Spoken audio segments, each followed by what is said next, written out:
development of the follicle and the ovary. I mean, follicle and the oocyte. Here, near the edge, the periphery, this is where we have the primordial oocytes, or primordial follicles and the primary oocytes. So the yellow stuff is the primordial follicle. It's just, again, it's not differentiated. And if you cut it in half, you expose the primary oocyte. So we've got primary oocytes, primordial follicles. There's a whole bunch of them, and they're all usually bunched up near the periphery of the ovary. We've got some here. We've got a patch over here. Okay. So again, every 20 days or so, many are chosen, or many are called. Only one is chosen. They start undergoing maturation, and then here, right here, we can see a primary follicle. We see a primary follicle right here. We see the primary oocyte. We have the theca, this pink stuff, the darker pink layer. We've got the granulosa, which is simple columnar, or simple cuboidal. Zona pellucida is the yellow stuff. And then we have the egg itself, primary oocyte. So this is still a primary, so here's primary follicle, primary oocyte, locked up in meiosis 1 is finished, but it's kind of locked up in meiosis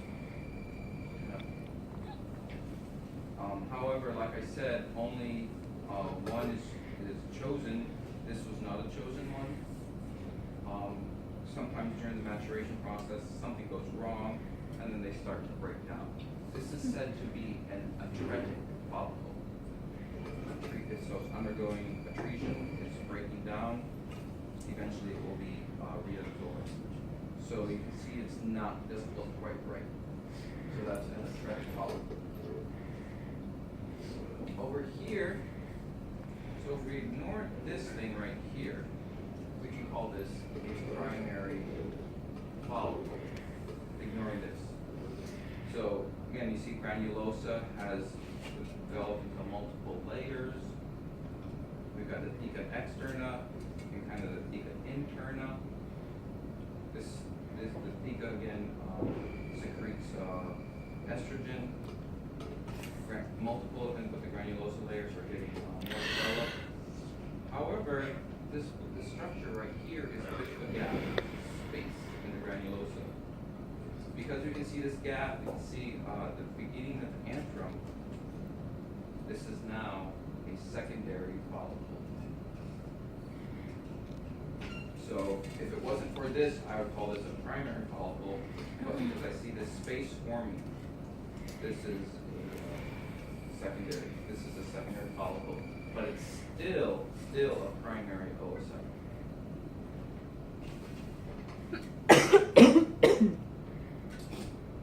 And then, so the follicle, then ovulation occurs. This is the point of ovulation. So this isn't a Graafian follicle.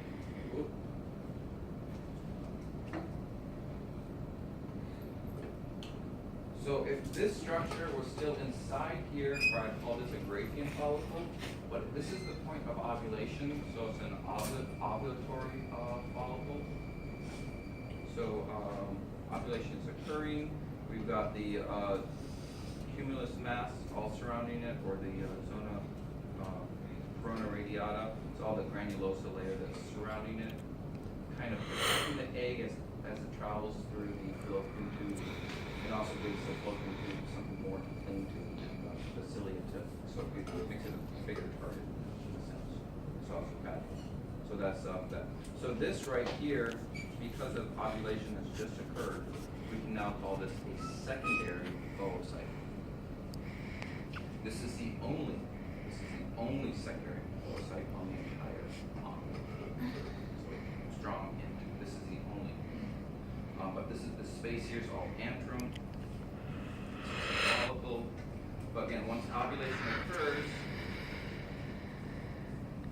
again, so this model is just showing different stages. This all isn't occurring all at once in the ovary. Okay, this is just to demonstrate different stages along of maturation and stuff like that. So this is all isn't happening at once.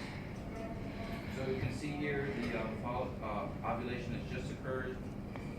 This is called corpora hemorrhagica.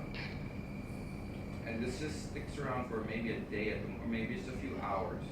Because ovulation has just occurred and it's getting ready to seal off. It has to get sealed off. So a little blood is released, just a small amount. This is an odd thing. While teaching this class, I've come across a few ladies who claim they can feel this point where the ovulation takes place. They can actually, they can tell which ovary it is. Yeah.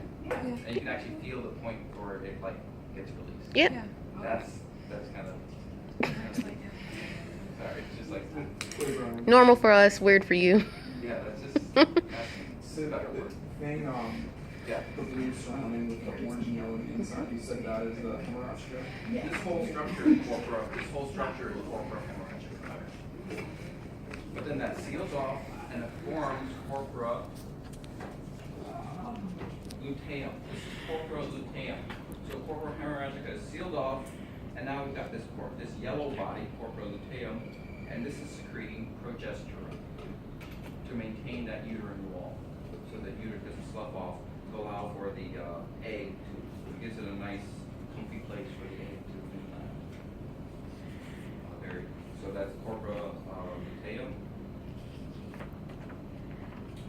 But if implantation does not occur, corpora luteum then converts to corpora albicans, and then gets reabsorbed by the ovary. So this is just a cross section of corpora albicans. But again, if implantation does occur, corpora luteum sticks around for a few more years until the uterus can take over. And then once the uterus takes over, corpora luteum then will convert to corpora albicans. This is the female brain. No. You also have brains in you. Sometimes you think. No. Sorry. No, this is corpora albicans. It's just looking at three, albicans, and the cross section of albicans. And now I've been videoed. And now you're going to see. Thanks. Yeah. So that's the ovary. This model's kind of complicated. It will definitely be on the exam, but there's only one, so yeah, there's only so many questions we can ask about it. Any questions? Yes. What's the big source? Is the ovulatory follicle. Okay. The big space is antrum. It's the antrum right through here. But if this, so you can imagine this, instead of being outside but kind of floating around on the inside, we call that a Graafian follicle. But because ovulation is occurring, we can't call it a Graafian follicle anymore. It's an ovulatory follicle. There's no true Graafian follicles on this model. Questions?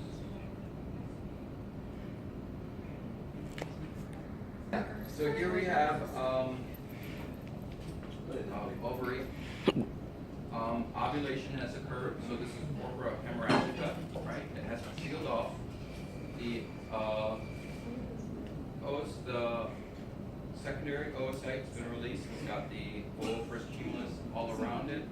It's traveling through fallopian tube. This part here, this is called fimbria, and it moves around. It seeks out the egg. Then we've got the ampulla of the fallopian tube, and usually this is where fertilization takes place, and you can see it's attached. It got fertilized. Yeah, this is not drawn to scale. Sperm are not that large, not that monstrous. It's kind of scary. But no, this is just show you demonstrate where fertilization takes place.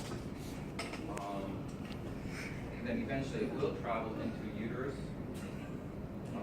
We got the myometrium, the muscle endometrium, the thicker layer.